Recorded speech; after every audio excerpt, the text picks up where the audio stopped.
Je m'appelle Robert Poulain et je suis collectionneur. Pour moi, le collectionnement est lié à deux choses, la quantité et la qualité. Enfin, c'est important d'avoir pour dire une seule œuvre ou 4-5, c'est pas suffisant.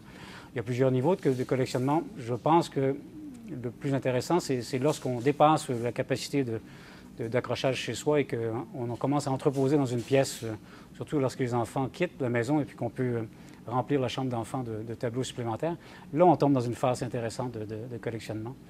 Mais il n'y a pas de façon de devenir collectionneur, je pense. Pour moi, le plaisir, c'est de convoiter une œuvre et puis surtout de la reconnaître, la beauté ou le génie de l'artiste dans une œuvre avant les autres. Une fois que ça s'est fait, je n'ai pas l'intention d'apporter aucune de ces œuvres-là dans ma tombe, donc je n'ai pas d'attachement particulier. Si elle peut me servir à racheter une autre œuvre, je peux m'en départir. Ce qui caractérise ma collection, écoutez, en fait, de plus en plus, depuis quelques années, je m'en vais vers un art qui est plus près de la marge, si on veut, ou à la limite l'underground, influencé peut-être par le lowbrow et la bande dessinée. Je pense qu'il y a un potentiel de renouveau à travers cette imagerie-là, et c'est ce qui m'intéresse.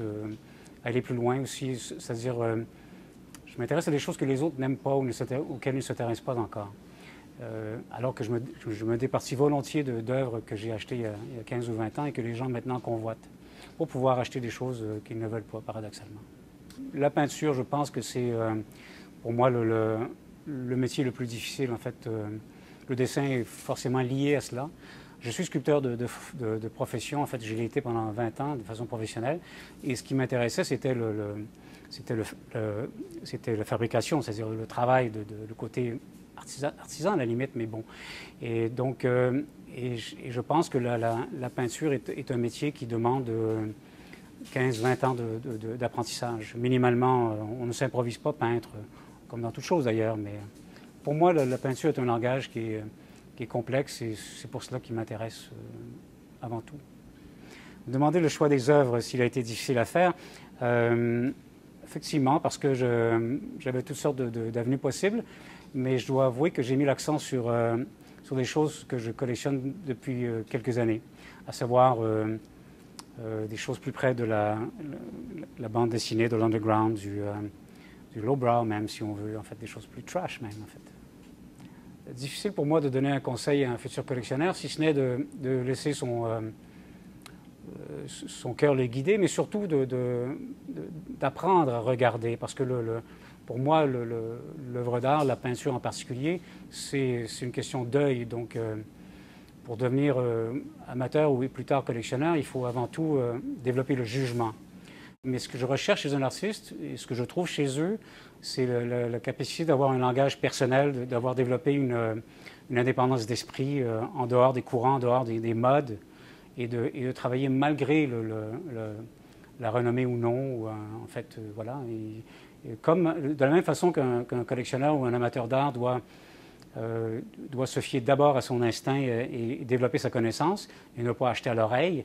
Une œuvre me séduit, ce qui fait que je puisse vouloir la convoiter, la désirer. Et en fait, il y a probablement un lien avec la sexualité, si on veut. En fait, le désir de posséder quelqu'un ou quelque chose dans ce cas-ci, et de l'avoir pour soi. Et puis, et paradoxalement, une fois que c'est fait, il y a tout le côté volage qui fait qu'une fois séduite, on peut vouloir l'abandonner. Donc, en fait, c'est vraiment il y a aussi la notion d'être le premier à battre les autres au fil d'arrivée, surtout ceux qui ont beaucoup plus de moyens que moi, qui ne voient pas ce que moi je vois ou ce que je considère être le génie lorsqu'il est devant moi. Si les œuvres dans mon quotidien influencent mon comportement, ma façon de vivre, probablement de façon imperceptible, en fait, ce serait le contraire, c'est-à-dire que je ne pourrais pas concevoir ma vie, mon environnement sans œuvre d'art. Il y a plusieurs raisons pour lesquelles, moi personnellement, j'aime acheter des œuvres d'artistes d'aujourd'hui, de ma génération. D'abord, une question, c'est un geste quelque part, il y a un geste politique en ce qu'il est un geste de soutien à la création. C'est important d'acheter des œuvres d'artistes de sa génération ou un peu plus jeunes. Vous savez, la meilleure façon d'aider un artiste, ce n'est pas de lui donner une bourse, mais c'est de lui acheter son œuvre, une de ses œuvres. Parce qu'elle, je sais par expérience, ayant été 20 ans moi-même sculpteur, lorsqu'une seconde personne autre que soi s'intéresse à son travail, on est motivé, on a le goût de continuer. Et ça, c'est important. C'est un des rôles du collectionneur, c'est de permettre à l'artiste de continuer, voilà, et de s'épanouir dans son travail. Si l'art influence nos vies, notre quotidien, je l'espère, et c'est une des raisons fondamentales de l'art, de nous faire avancer personnellement et collectivement. La visite des musées, la visite des galeries, oui, c'est primordial. Plus on s'expose à l'art, plus on est sensible, plus on apprend à reconnaître le bon livret, plus on forme son jugement. Et donc, visiter, voir le plus de choses possibles, c'est la base. Pour moi, ce qui m'intéresse dans une galerie d'art, c'est une galerie qui propose des œuvres inusitées ou différentes de ce qu'on propose partout ailleurs, qui s'illustre par son autonomie ou son indépendance d'esprit, en montrant justement des artistes qui sont différents, qui ne suivent pas les modes et les courants du jour. La foire papier qui va avoir lieu ces jours-ci est une excellente façon, je crois, pour un jeune collectionneur d'accéder au monde de l'art et puis de découvrir de nouvelles choses. Principalement parce qu'il a un choix, en un seul endroit, on retrouve quelques 38 galeries, je crois, cette année, dont quelques-unes sont de Toronto. Donc, c'est important de pouvoir... Vous savez, le goût, l'œil, en l'occurrence pour la peinture ou l'art visuel, il ne se développe qu'au contact. En fait, c'est un art comparatif. Donc, plus on en voit, plus on peut, ne serait-ce que de se faire une idée de ce qu'on aime et ce qu'on n'aime pas. Mon exposition ici à Maison de la Culture Marie-Huguet en est une de plusieurs. Il y a 8 ou 9 collectionneurs qui, à travers les Maisons de la Culture de Montréal, à l'instigation de la Ville de Montréal, le projet Accès Culture, exposent leur collection. En quoi la mienne était différente?